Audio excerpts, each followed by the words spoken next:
So this is the KTM Super Duke 1290R. And yes, you've heard that correctly. It's a little bit of an animal.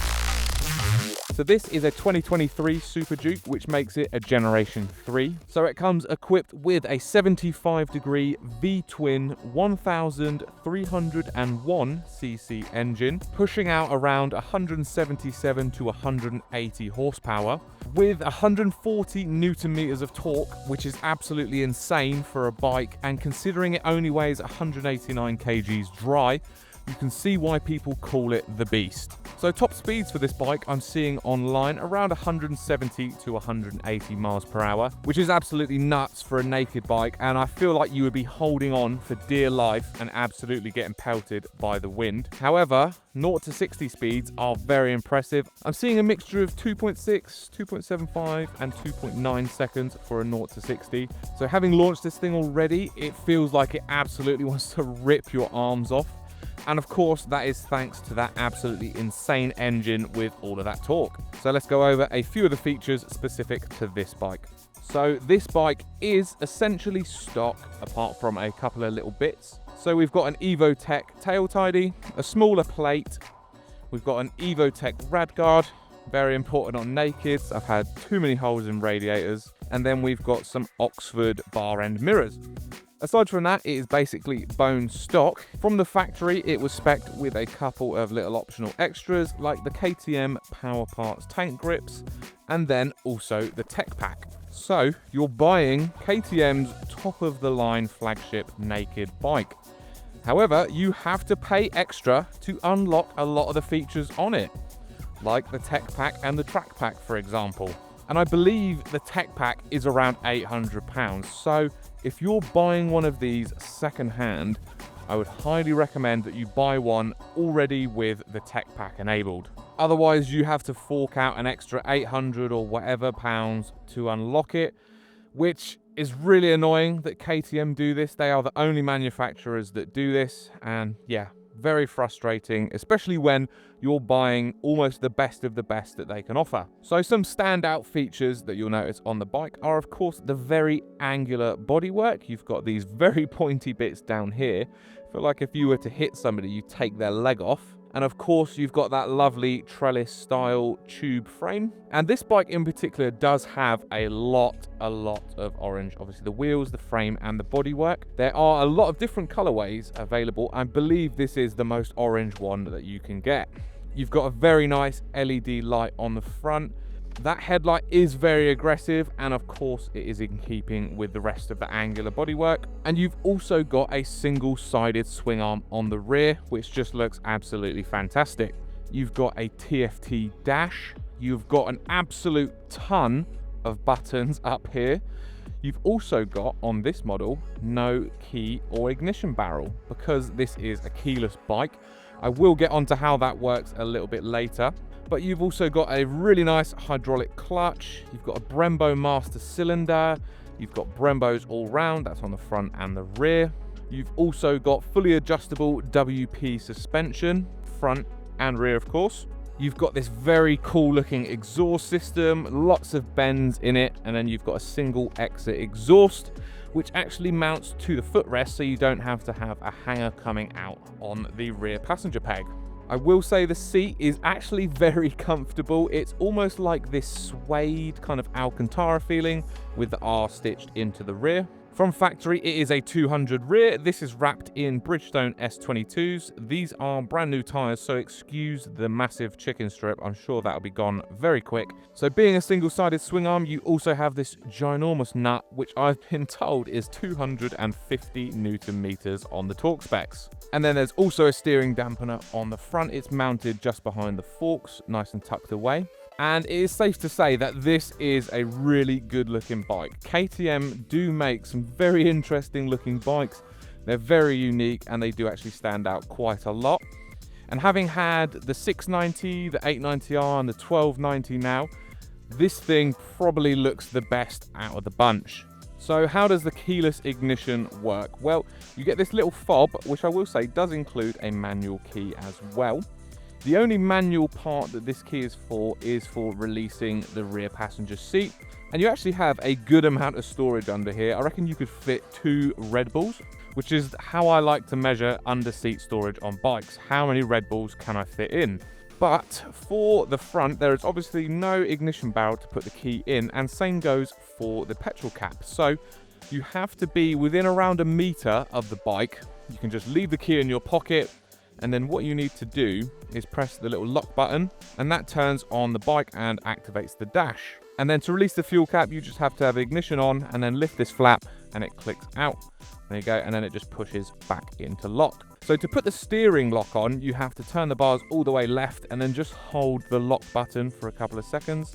And then you'll hear a little click, and that is the steering lock in place. Same goes for unlocking it. You just press it, it unlocks itself, and you're ready to go.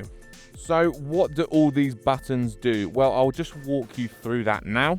First up, what do all the buttons do? We've got your normal kill switch, and if you press it down, that starts the bike. That's the lock button for the ignition. And you've got a hazards button as well. And then you've got a programmable button that says C1 and C2, so you can click that and it will take you to a shortcut. This one is set up for launch control. It's an electronic throttle, so it feels really nice. There's not a lot of resistance, and yeah, it's very, very smooth. Then on the left side, you've got 2 buttons here. There's a plus, and then on the back, there is a minus. This controls the slip. I don't know why it's called slip. I believe it is just the traction control. So you've got all the way up to 9 and then all the way down to 1.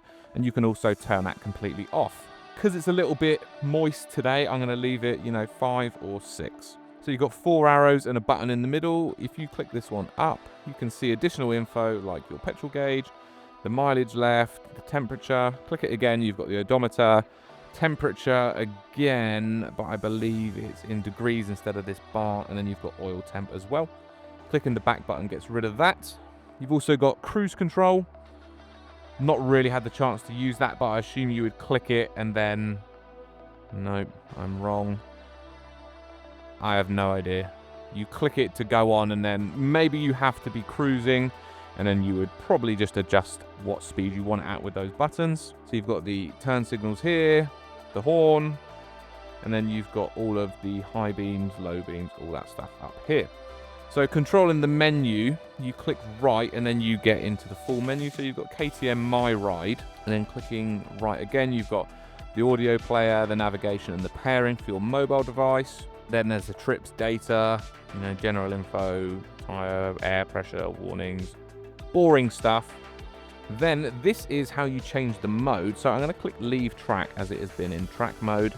So you've got rain, street, sport, performance and track. So this basically has stayed in track the whole time. So you've got throttle control, track, sport, street. It stayed in track. I assume that makes it more responsive. That is why it's in track, just so you get the full amount of feel. I don't really see the point of having it in anything else.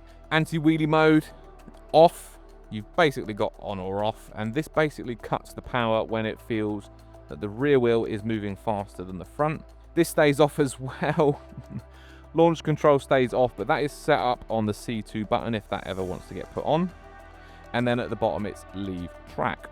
I honestly can't tell you what the difference really is between these. I believe it is just a power figure and how responsive the throttle is. I mean, you're buying this for its 180 horsepower and 140 newton meters of torque. Unless you're riding in the pissing rain, there is not much point taking it out of track. You've paid for the whole bike, so just use all the power. And then in motorcycle, you've got options like the heated grips. This doesn't have them, but you could set them high, medium, low. I believe they were an optional extra of £200. Then you've got motorcycle traction control plus motor slip regulation, I believe it is. Or it could be motor traction control, not too sure. Same thing. It's either on or off, so this is how you would take slip from 1 to 9 to completely off. It's a bit damp today, so that is staying on. ABS mode, you've got road or supermoto. No idea what the difference is, to be honest with you. And then quick shifter plus, which is on or off. This does have a quick shifter up and down. You know, all the other boring stuff in the settings, but the dash is very nice. I prefer it in the black mode, so hopefully there's a way you can just set it to be black all the time, because the white is actually quite bright and it's a little bit distracting. So yeah, aside from that, it will tell you what mode you're in. So there's track, it will tell you if launch control is on or off. AWM is anti-wheelie mode, that stays off. And then obviously ABS is in road. You've got your rev counter, you've got a clock, you've got neutral, miles an hour, and then the little slip button telling you what level of traction you're in. You've also got these warnings at the top. A lot of these do go off. I wish that you could just flick it up and they would go away completely, but they don't. Anyway, that was probably really boring, but I thought I'd show it anyway because there is a ton of stuff in there. So like I said, this bike has the tech pack enabled, and you can actually buy just the track pack separately. I want to say it's around 350, 400. I will put the figures on screen because I don't think I'm correct. But if you buy the tech pack, you get the tech pack and the track pack. If you were to just buy the track pack, that is all you get. So features that will unlock, as far as I'm aware, it obviously unlocks all the track modes, and that includes the throttle. I believe it also unlocks the anti-wheelie mode to be able to turn that off. It unlocks the launch control, and it unlocks the quick shifter up and down, and probably a few other bits. I will try find KTM's listing to be able to purchase that and everything that it includes. And yeah, big scam that it's not included from factory, but that's a whole other story. So interestingly, this bike is called the Wheelie Machine. People say you can have it up in first, second, third, fourth, all off of the power. So I've had this bike in track mode and the slip limited to, you know, 1, 2 or 3, very low. Had the anti-wheelie off as well. And I've had not one single power wheelie out of this bike. I have no idea what I am doing wrong. From what I see online, people just say, yeah, give it a little tickle on the throttle and it should come up in a power wheelie. No, I've given it a right handful on the throttle, nothing. So not sure what I'm doing wrong there. We'll probably have to use the clutch to get the front wheel to lift, but that is a whole different story. I did read up on a forum that this one guy had purchased a Gen 3 bike. He put it on the dyno and it was just making way less power than it should have. It was making like 130 to the wheel, and it should be doing way more than that to the wheel, probably like 160 to the wheel. So it could be an issue with that. But in a straight line, it feels absolutely rapid, but I just can't get the front wheel to lift. So no wheelies from me today. Not that I'm any good at them anyway. So I think it's time to take this bike out on the road. I'm going to put a camera on my face and put a camera here and just basically waffle along while riding the bike and just give a few of my observations that I picked up on. Okay, let's go. Little ride on the 1290. And this is probably like the third time I've ridden this bike, so all of my impressions are, you know, pretty fresh. It's not like I've been doing thousands of miles on this bike, so it's pretty new to me. So we've got a little bit of straight here.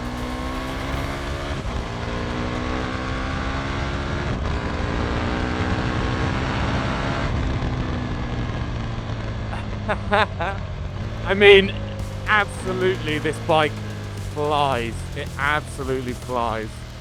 It's got so much power. So much power that it's shifted my camera already. I'll have to adjust that. But yeah, as far as I'm aware, it's got that 6-axis IMU thing, so it's got the lean angle sensitive throttle control or something like that, so feels really nice around the corners. I'm actually going to stop here and just quickly adjust this camera. Really don't want to go on the gravelly part, so bloody cheap camera mounts. The hell? Take two. So let's go find some twisty little back roads, basically. So one thing I will say about the quick shifter up and down, so it's perfect for upshifting, but downshifting, it's really lurchy if you're at a higher RPM than, you know, 5 or 6. So like, I'm at 5, let's say I wanted to downshift to first, and it just lurches. You might not be able to see it on the camera.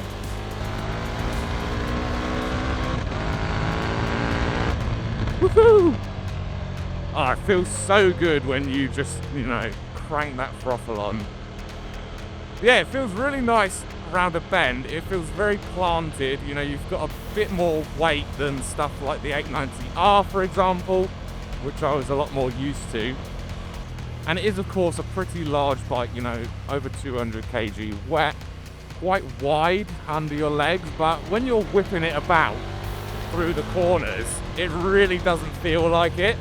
One thing I don't like is the tactile feedback of the indicator button. You know, sometimes I feel like I just haven't pressed it, so you just click it in. But yeah, like doing a left and a right, there's not enough movement there to feel like you've actually pushed it.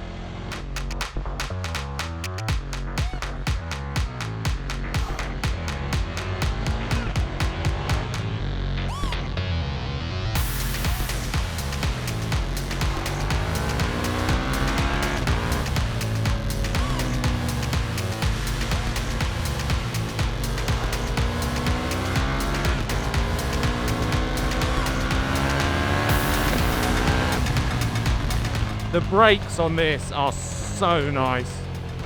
So nice. Gives you a lot of confidence. I've got to be careful of this new tyre as well.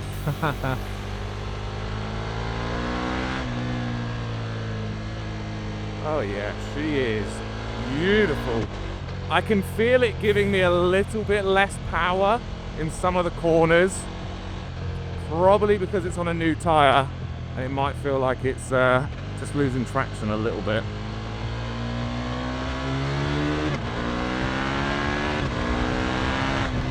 Woo!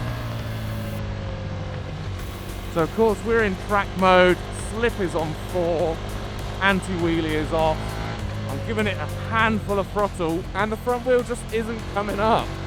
I feel like I've been missold the Duke as a wheelie machine.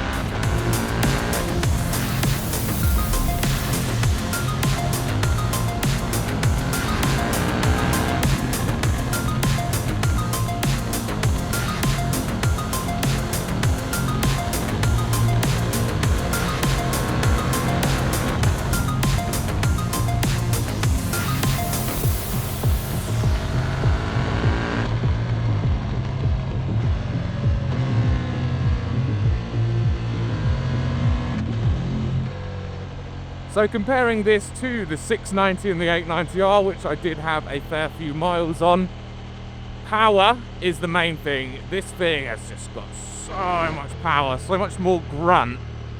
You know, it feels almost superbike levels of power. You know, it gives me that same feeling I get when I ride the ZX-10R, for example. But it's got a lot of the same stuff that the 890R had on it. For example, the Brembos and that 6-axis traction, whatever system. So it actually feels quite a lot similar.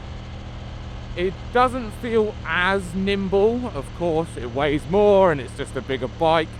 And I believe the 890R had 180 tyres, this has got a 200, so it doesn't feel quite as agile, but it is really not far off.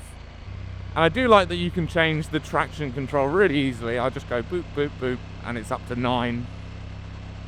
Put it back down to 4. And if you haven't noticed already, I changed the display to the night mode. I think it just looks a whole lot better. So we are, of course, on a stock exhaust with a cat, but I feel like this bike would really benefit from a nice free-flowing pipe and a tune. I hear good things about tuning these, that it makes them a little bit nicer to ride in the low down areas. And it also helps them run a little bit cooler, something to do with the fueling. But I will say, when you're at a stop, you can really feel the heat coming from underneath you from that rear cylinder. So obviously I said this is a big bike. I'm going to put the seat height on the screen because I don't know it off the top of my head.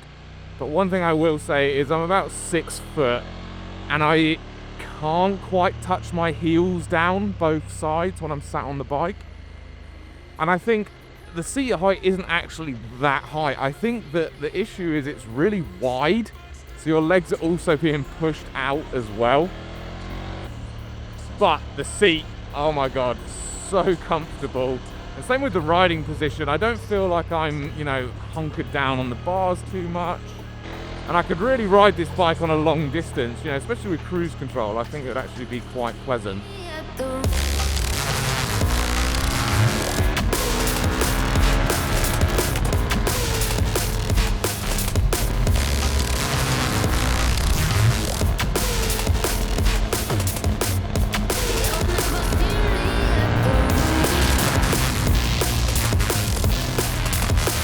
See, this thing would just be absolutely killer around a track. I'm telling you, I'd love to take this thing to Brands Indy, for example, maybe even Snetterton.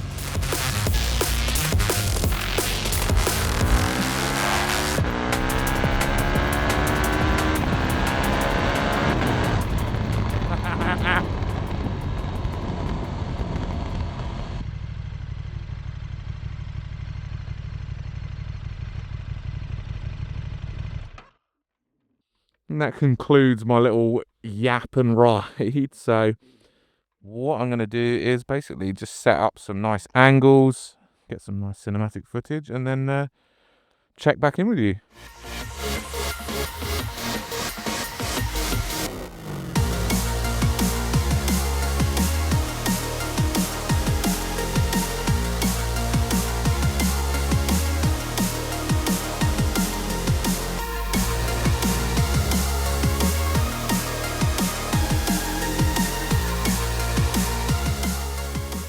Okay, there we go. That is the KTM Super Duke 1290R. So who is this bike for, in all honesty? And when I think about that question, I like to think that this bike is for the person that wants just one bike that is going to do it all.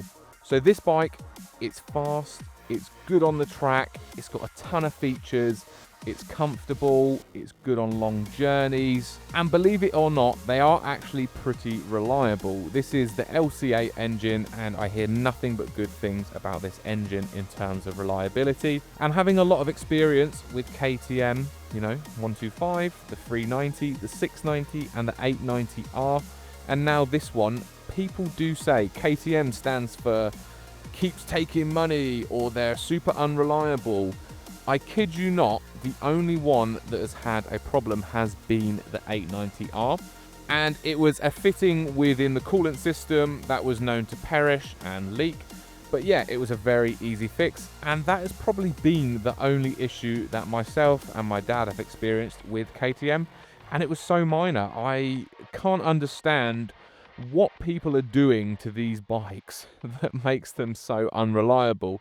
You know, the 890R, the 690 and this, they've all been ridden hard, they've been ridden as they should, and yeah, no real issues, to be honest. So hopefully you enjoyed this little review, and hopefully it answered a few questions that you might have of the Super Duke 1290R.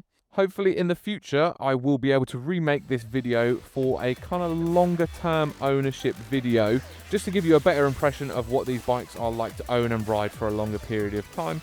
Of course, this is a very new bike to the channel, and obviously to my father, who the bike belongs to. So down the line, I would like to create another video as a long-term ownership video of the 1290R. But thank you very much for watching this video. Make sure to drop a like, drop a comment if you have any further questions, and make sure to subscribe, as it really helps the channel out. And I'll catch you in the next one.